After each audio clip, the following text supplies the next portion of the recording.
Dear friends, morning. Мы начинаем нашу работу. On commence notre travail, Точнее, продолжаем ou en нашу fait, on работу continue notre travail. и открываем первое C'est la пленарное première заседание session саммита plénière du sommet Россия-Африка. Russie-Afrique.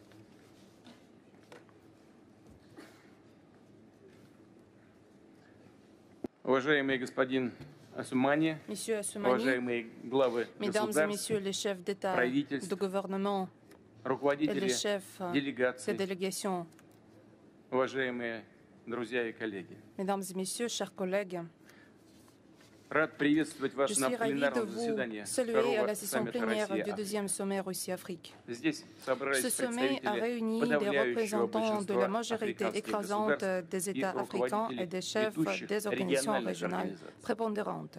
И это убедительно Cela свидетельствует témoigne о взаимном fermement стремлении de наших стран и l'aspiration народов mutuelle de nos États развивать et de сотрудничество peuples de по développer la всем coopération, направлениям, tous укреплять azimuts, честное, renforcer le открытое partenariat и franc, конструктивное ouvert партнерство. et constructif. Россию и Африку La Russie связывают et l'Afrique традиционно sont крепкие unies узы par les дружбы liens и тесные traditionnellement взаимовыгодные étroites de отношения, l'amitié et des основа relations которых mutuellement profitables закладывались еще в dont les середине bases ont été прошлого posées века, au milieu du siècle в годы passé, борьбы народов à l'époque африканского de la lutte континента des peuples за свою africains свободу. pour leur liberté.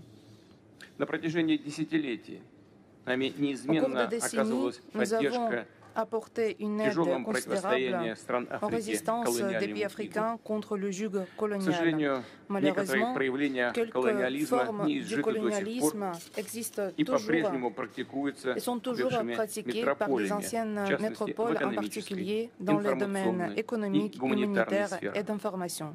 В России помнят Mais la и чтят Russie se память souvient et rend выдающихся hommage сынов aux Африки. fils éminents de l'Afrique. Я назову их, уважаемые друзья. Je voudrais les nommer. Мы должны помнить Nous devons rendre и не должны hommage забывать о et nous ne них. devons pas oublier ces Назову имена personnalités. Патриса Лулумбы, Patrice Lumumba, Гамаля Абдель Gamal Насера, Abdel Nasser, Нельсона Nelson Манделы, Mandela, Ахмеда Ahmed Бен Ben Белла, Bella, Омара Omar Аль-Мухтара, Al-Mukhtar, Кваме Нкрумы, Kwame Nkrumah, Саморы Машела, Samora Machela, Леопольда Сенгора, Leopold Senghor, Кеннета Kenneth Kaunda, Kaunda, Джулиуса Ньерера. Julius Nyerere. Мы помним и других африканских Et nous борцов nous за souvenons свободу, d'autres champions de и la liberté национальных лидеров et les leaders африканских стран. nationaux des États Основываясь на africains. принципах справедливости и Dirigés par les равенства, principes они de la твердо justice et de l'égalité, отстаивали для ils ont своих fermement народов défendu pour le независимый путь peuple la развития, voie indépendante du зачастую développement ценой et se vend собственной au prix жизни. de leur vie.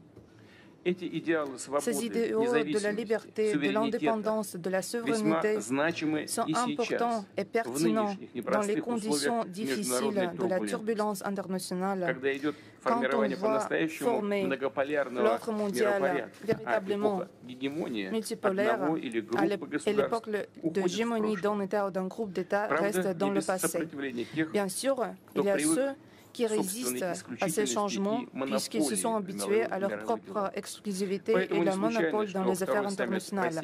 Ce n'est pas par hasard que le deuxième sommet Russie-Afrique se tient sur le slogan « La paix, la sécurité et le développement ». Et s'accentue aussi sur les questions de l'élargissement de la coopération stratégique russo-africaine et sur les sujets clés, sujets piliers comme la stabilité globale et régionale, le développement durable du continent, la consolidation de la souveraineté des États africains, tous azimuts. La Russie et les États africains se prononcent ensemble pour la construction de l'architecture de l'ordre mondial plus juste. Ils défendent ensemble le droit international, la charte de l'ONU, le rôle central de cette organisation mondiale. Ils essaient de coordonner leur approche sur les questions clés de l'agenda international. Il est à noter que beaucoup de nos positions sur ces questions sont proches ou les mêmes. Cela est confirmé par les dispositions principales de la déclaration politique qui était préparée pour l'approbation par ce sommet. On élargit la coopération de la Russie et des États africains sur la lutte contre la propagation de la menace terroriste, sur les réponses aux défis dans le domaine de la sécurité d'information. On nous prononce contre l'utilisation du sujet du climat, de la défense des droits de l'homme et du soi-disant agenda de sexe à fin politique égoïste. Nous rejetons les pratiques illégitimes comme les sanctions unilatérales et mesures restrictives, mais en fait mesures de châtiment qui endommagent les pays qui mènent la politique indépendante et ces mesures créent des problèmes économiques mondiaux et ils empêchent le développement. Et naturellement, nous rejetons la substitution du droit international par soi-disant l'ordre basé sur les règles que l'Ouest déclare eux-mêmes et le Distor change et substitue. Et ce n'est pas clair. Ces règles ne sont pas claires. Et ils sont utilisés par des pays séparés à ses propres fins égoïstes. Ils sont distordus à cause de la conjoncture politique. Mais la chose la plus principale, c'est que la Russie et l'Afrique sont unis par l'aspiration innée de défendre la souveraineté véritable, le droit sur la voie propre du développement dans le domaine politique, économique, social, culturel. Et j'en passe. Et cette aspiration de l'indépendance de la souveraineté ne signifie pas l'auto-isolation, mais il envisage la transparence, la coopération des États indépendants, les États qui sont égaux dans leurs droits. La souveraineté, ce n'est pas une acquis d'une fois. Il faut la défendre. Et à cet égard, je voudrais mentionner les paroles de Nelson Mandela. Il a dit, ne me jugez pas sur mes succès. Jugez-moi sur le nombre de fois où je suis tombé ou où je me suis relevé à nouveau.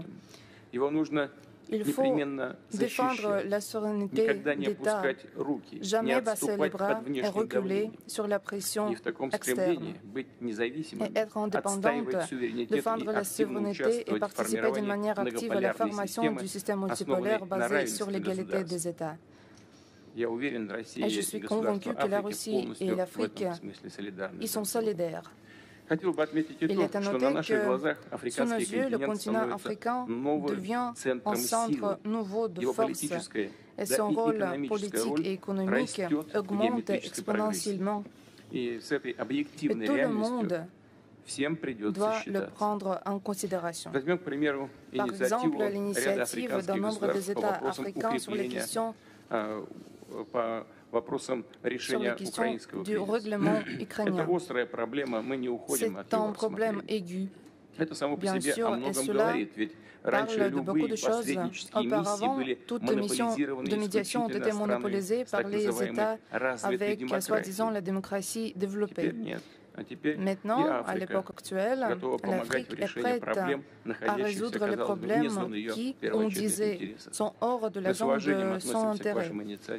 Nous respectons vos initiatives et nous allons les prendre en considération. L'autorité des structures régionales africaines augmente aussi, premièrement de l'Union africaine, qui exprime des opinions, des aspirations de cette région. La Russie a soutenu d'une manière active l'initiative de donner à l'Union africaine une place au G20. Ce serait une décision correcte qui reflète les réalités et la distribution de forces dans le monde moderne. Nous sommes ouverts à la coopération avec d'autres associations régionales d'intégration. Nous avons tenu une réunion spéciale avec les autorités de ces organisations. Nous avons proposé une initiative d'améliorer la coopération entre l'Union économique eurasiatique et la zone continentale africaine de libre-échange, créée dans le cadre de l'Union africaine pour aborder les possibilités de la jonction des processus d'intégration au niveau de ces organisations. Et bien sûr, nous partageons l'aspiration des États africains de participer d'une manière plus large au travail des Nations Unies. Nous sommes au courant de la position active de l'Union africaine. Nous sommes prêts à considérer les propositions de l'élargir à la représentation des Africains dans les structures onusiennes, y compris dans le contexte de la réforme du Conseil de sécurité. Maintenant, il est temps de corriger l'injustice historique à l'égard du continent africain. Chers collègues, il faut reconnaître que la situation dans beaucoup de régions de l'Afrique demeure instable. Beaucoup de conflits internationaux et ethniques demeurent non réglés. Il y a des crises politiques, sociales, économiques aiguës. Bien sûr, c'est l'héritage lourd de l'époque coloniale, du cap divisé pour mieux régner qui était mené en Afrique par les métropoles occidentales. Le développement du continent est empêché par le terrorisme, la propagation de l'idéologie extrémiste, la criminalité transnationale, la piraterie, et la Russie propose son assistance à cet égard. Nous sommes intéressés à coopérer très étroitement entre les forces du maintien de l'ordre et des services spéciaux de la Fédération de Russie et des États africains.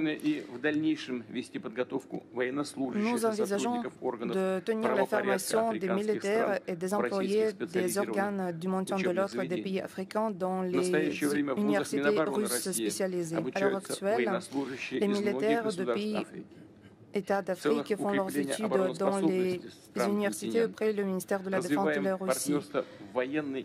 On continue la coopération dans le domaine militaire et militaire-technique. La Russie a conclu un accord sur la coopération militaire-technique avec plus de 40 États africains auxquels nous envoyons une gamme vaste des armements et du matériel. Une partie de ces livraisons sont gratuites. Pour consolider la souveraineté et la sécurité de ces États. Nos collègues africains participent d'une manière active au forum militaro-technique et les manœuvres menées par la Russie et le font la connaissance avec les échantillons des armes, du matériel militaire et l'expérience de leurs utilisations. Et l'attention de la Russie vers l'Afrique augmente, ce qui est confirmé par nos projets d'accroître la présence diplomatique sur le continent. Nous sommes prêts à rétablir et ouvrir de nouveaux établissements étrangers et augmenter le personnel dans un nombre des ambassades. Cela est une mesure pratique réelle pour activiser davantage le travail avec les pays africains dans le domaine politique, d'affaires, de coopération humanitaire, culturelle et de tourisme. Je voudrais mentionner qu'après une pause longue, les ambassades au Burkina Faso et en Guinée équatoriale relanceront leur travail. Il est prévu d'élargir le réseau des centres russes de sciences et de culture ou des maisons russes. Ils travaillent avec succès dans 8 pays africains. Et dans un avenir proche, on va ouvrir un nombre de ces maisons dans d'autres pays. De notre partie, nous avons salué des mesures réciproques de nos amis africains. Nous allons assister à l'ouverture de nouvelles ambassades et de consulats des pays africains. Chers amis, bien sûr, quelques mots sur la coopération économique et humanitaire avec l'Afrique. Le forum tenu hier témoigne de ce que la Russie et les pays africains veulent renforcer la coopération dans ce domaine. Et nos entrepreneurs ont beaucoup à proposer à nos chers partenaires africains. Malgré les conditions difficiles sur les marchés globaux, les échanges commerciaux avec l'Afrique ne cessent d'augmenter. Mais ce n'est pas la limite. Le niveau d'aujourd'hui, ce n'est pas la limite.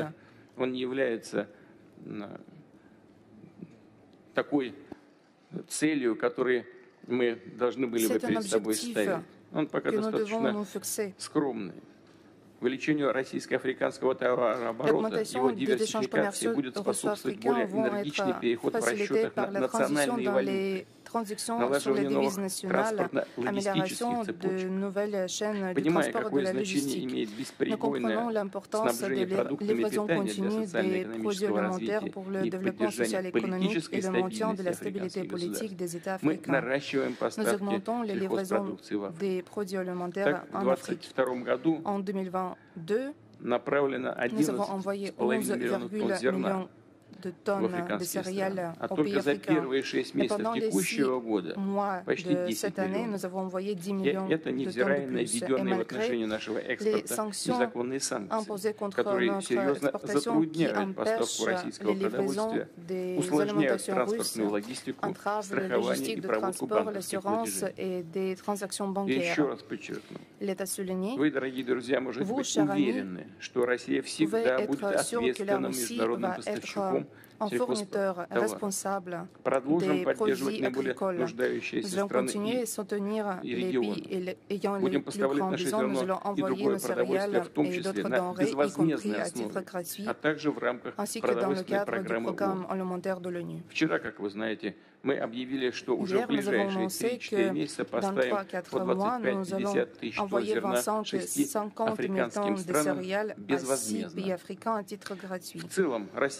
La Russie envisage à assister tous ces au développement du continent africain, octroyer l'aide humanitaire ainsi que les préférences commerciales, le soutien pour créer des domaines modernes de production du secteur agraire, l'assistance au niveau des structures internationales de profil et des agences internationales. En particulier, pendant la période de 2020-2023, sur la base bilatérale, nous avons réalisé 11 actions humanitaires russes dans 10 pays africains. Nous étions les premiers qui ont aidé les pays du continent pendant la pandémie du coronavirus. Nous avons envoyé à titre gratuit des millions de tests, envoyé des laboratoires mobiles qui étaient munis par l'équipement et un centre pour examiner les infections. La Russie applique des efforts pour mitiger le fardeau de dette des pays d'Afrique. À l'heure actuelle, la somme de dettes annulées constitue 23 milliards de dollars.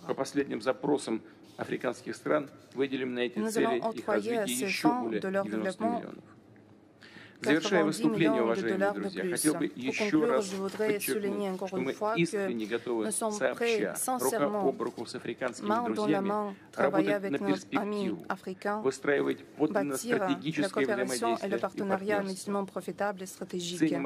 Nous apprécions les relations avec chaque pays africain et avec le continent à part entière. Nous sommes convaincus de notre futur fructueux de ces relations dans le monde multipolaire.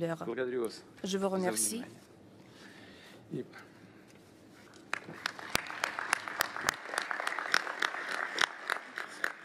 Спасибо большое. Je vous remercie. Позвольте предоставить слово председателю Африканского союза, президенту président des Unions des Comores, président de l'Union africaine, Azali Assoumani. Excellences, Monsieur Vladimir Poutine, président de la Fédération de Russie, Excellences, Mesdames et Messieurs les chefs d'État et de gouvernement, Excellences, Monsieur Moussa Faki, président de la Commission de l'Union africaine, Mesdames et Messieurs, honorables assistants, Assalamu alaikum wa rahmatullahi wa barakatuh. Je vous remercie, Monsieur le Président, de me donner la parole. Je voudrais à nouveau réitérer nos remerciements les plus sincères pour l'accueil chaleureux et cordial et les mesures prises pour la réussite de ce deuxième sommet Russie-Afrique. Nous avons bien apprécié le dîner que vous nous avez offert hier, qui a été un très bon dîner avec l'animation qui a eu lieu et qui a démontré les potentialités culturelles de cette belle ville de Saint-Pétersbourg. Et je voudrais à nouveau saluer la coopération exemplaire qui existe entre notre continent et votre pays, dont le génie de la créativité, l'ardeur du travail et la résilience à tous les aléas forcent l'admiration. Cette exemplarité s'est confirmée dans la qualité de nos travaux d'hier qui se sont déroulés dans de très bonnes conditions et qui ont abouti à la conclusion de nombreux accords et la prise de décisions importantes sur l'avenir de notre coopération. Je tenais à souligner que notre partenariat a de l'avenir devant lui, surtout si nous y impliquons les femmes et les jeunes qui sont l'avenir de notre pays en leur inculquant les valeurs de l'entrepreneuriat. Je me félicite d'ailleurs de l'amélioration des climats des affaires au sein de nos États africains et des dispositions initiatives prises pour favoriser les investissements nationaux et étrangers. Il y a une impressionnante vitalité de la jeunesse africaine, créatrice des PMI, des PME, des start-up, ainsi que d'applications dans les domaines de l'innovation, de la recherche, et ceci en dépit des difficultés de financement de tous ordres. Cette vitalité, combinée à celle des jeunes russes, tout en tenant compte des priorités des uns et des autres, telles que l'agenda 2063 de l'Union africaine, pourrait catalyser une croissance économique durable pour l'Afrique et la Fédération de Russie.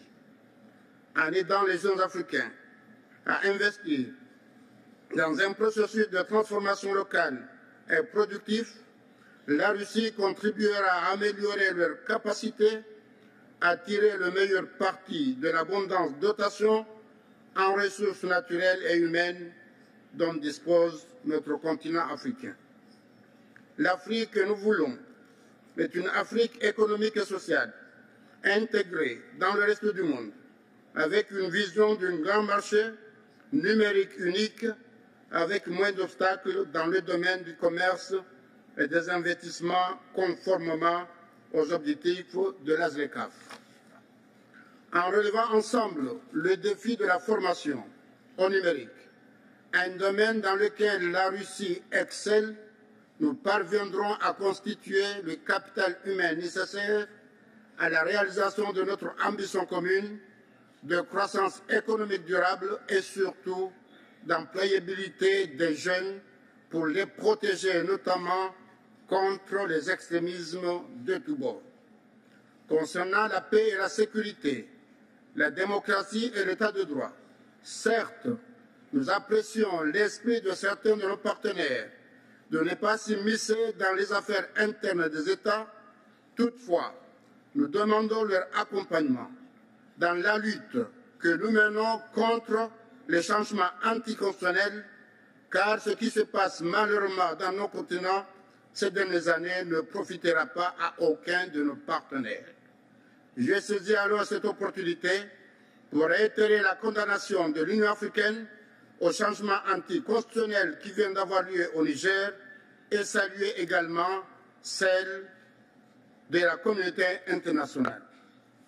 Excellences, Mesdames et Messieurs, je voudrais pour conclure vous demander de me permettre de dire un mot sur la coopération bilatérale entre les Comores et la Russie et rappeler que dans les années 80, au temps de l'Union soviétique, l'Union des Comores avait bénéficié de la formation de plus d'une centaine de ses étudiants répartis dans toutes les républiques de l'ex-Union soviétique. Aujourd'hui, ces cadres supérieurs occupent des fonctions très importantes dans toutes les instances décisionnelles de l'administration comorienne, et notamment dans le secteur socio-économique et l'entrepreneuriat.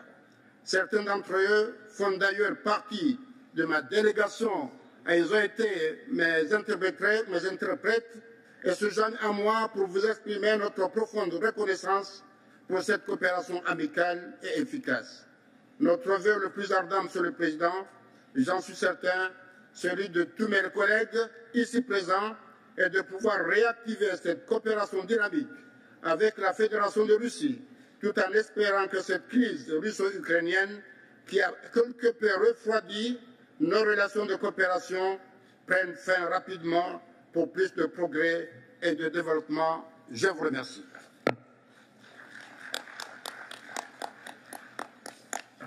Спасибо большое, уважаемый господин председатель. Спасибо вам за оценку вчерашнего вечера. Merci, Monsieur le Président. Merci pour cette évaluation chaleureuse du dîner d'hier. Je pense que cela s'est très bien passé. Je suis ravi que cela vous ait plu et je pense que les autres participants ont apprécié cela et justement les invités ont voulu souligner non seulement la jeunesse, le potentiel de la jeunesse, mais aussi le lien entre nos deux cultures. Et je pense que nous avons très bien réussi. Merci pour votre intervention. Vous avez beaucoup dit de choses intéressantes et surtout, je voudrais souligner ce que vous avez dit sur la jeunesse. La jeunesse africaine est une jeunesse créative, pleine de talent et le fait que beaucoup de ceux qui sont présents ici avaient étudié en URSS et parlent librement, couramment la langue russe, justement, ça souligne cette qualité. Cette qualité, ce potentiel humain énorme en Afrique. Merci beaucoup. Maintenant, je passe la parole au président de transition de Burkina Faso, Ibrahim Traoré. S'il vous plaît, Traoré. Monsieur Traoré. Camarade président Vladimir Poutine, camarade président chef d'État africain, camarade chef de délégation, bonjour. C'est un honneur pour moi ce matin donc de prendre la parole ici et de vous passer donc le salut fraternel du peuple du pays des hommes intègres. C'est aussi le lieu pour moi, avant tout propos, de rendre grâce à Dieu, Dieu Tout-Puissant qui nous a permis de nous réunir ici ce matin en bonne santé pour parler de l'avenir et du bien-être donc de nos peuples. Je m'en vais m'excuser auprès des anciens que je pourrais vexer dans mes propos à venir. Africanité oblige, les droits d'aînesse, je me dois de m'excuser. Camarades, j'ai quelques questions donc de ma génération, mille et une questions qu'on se pose. Mais nous n'avons pas de réponse. Et il se trouve qu'ici, nous pouvons laver donc notre linge sale parce qu'on se sent en famille. On se sent en famille en ce sens que la Russie est une famille aussi pour l'Afrique. C'est une famille parce que nous avons la même histoire. La Russie a consenti d'énormes sacrifices pour libérer le monde du nazisme pendant la Seconde Guerre mondiale.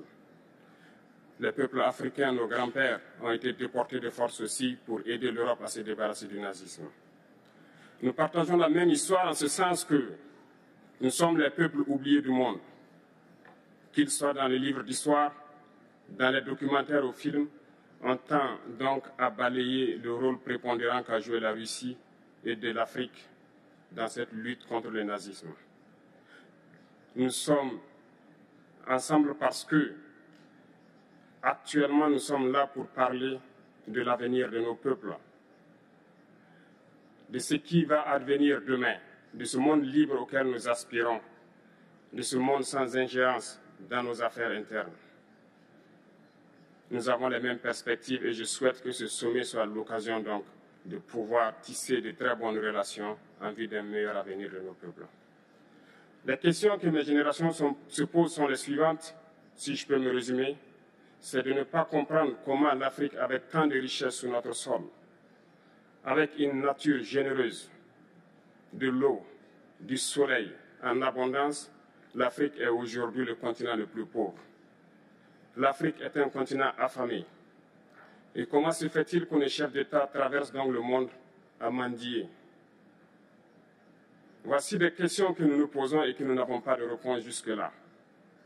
Nous avons l'occasion de tisser de nouvelles relations. Et j'espère que ces relations puissent être les meilleures pour donner un meilleur avenir à nos peuples. Ma génération me charge aussi de dire que, par ce fait de pauvreté, ils sont obligés de traverser l'océan pour essayer de rallier l'Europe. Ils meurent dans l'océan. Mais que prochainement, ils n'iront pas traverser parce qu'ils viendront devant nos palais pour chercher leur pitance quotidienne.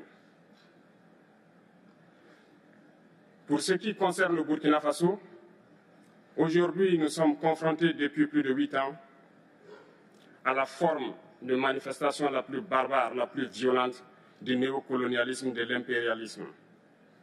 L'esclavage qu'on tend encore à nous imposer.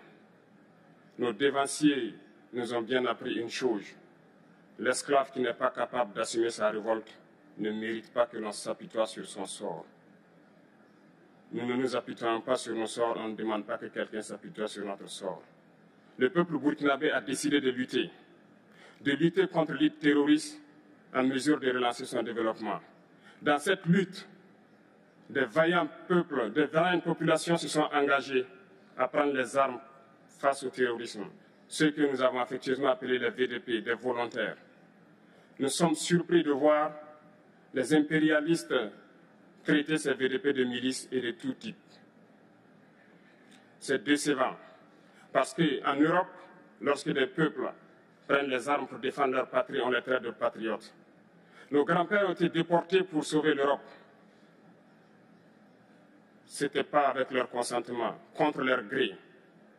Et bien au retour, on se rappelle bien qu'à Tiaroy, lorsqu'ils ont voulu revendiquer leurs droits élémentaires, ils ont été massacrés. Cela ne fait rien donc. Lorsque nous, peuple, nous décidons de nous défendre, on nous traite de milices. Mais là n'est pas le problème. Ce qui est le problème, c'est de voir des chefs d'État africains qui n'apportent rien à ces peuples qui se battent, mais qui chantent la même chose que les impérialistes en nous traitant de milices, en nous traitant donc d'hommes qui ne respectent pas les droits de l'homme. De quels droits de l'homme parle-t-on? Nous nous offusquons contre cela et c'est honteux. Il faut que nous, chefs d'État africains, nous arrêtons de nous comporter donc en marionnettes qui dansent à chaque fois que les impérialistes tirent sur les ficelles. Hier, le président Vladimir Poutine a annoncé donc l'envoi des céréales en Afrique. Nous sommes bien contents. Nous lui disons merci pour cela. Mais aussi, c'est un message passé à nous, chefs d'État africains, parce qu'au prochain forum, nous ne devrons pas venir ici sans avoir assuré, pour ceux qui ne connaissent pas la guerre, l'autosuffisance alimentaire de nos peuples. Nous devons prendre l'expérience de ceux qui ont pu déjà atteindre cela en Afrique, tisser de bonnes relations ici et tisser de meilleures relations avec la Fédération de Russie pour pouvoir assouvir les besoins de nos populations. Je ne serai pas peut-être long, le temps imparti est très court. Nous sommes obligés de nous arrêter à un moment donné. Mais je voudrais terminer en disant que nous devons donc rendre hommage à nos peuples qui se battent. Gloire à nos peuples, dignité à nos peuples, victoire à nos peuples. La patrie ou la mort, nous vaincrons. Merci, camarades.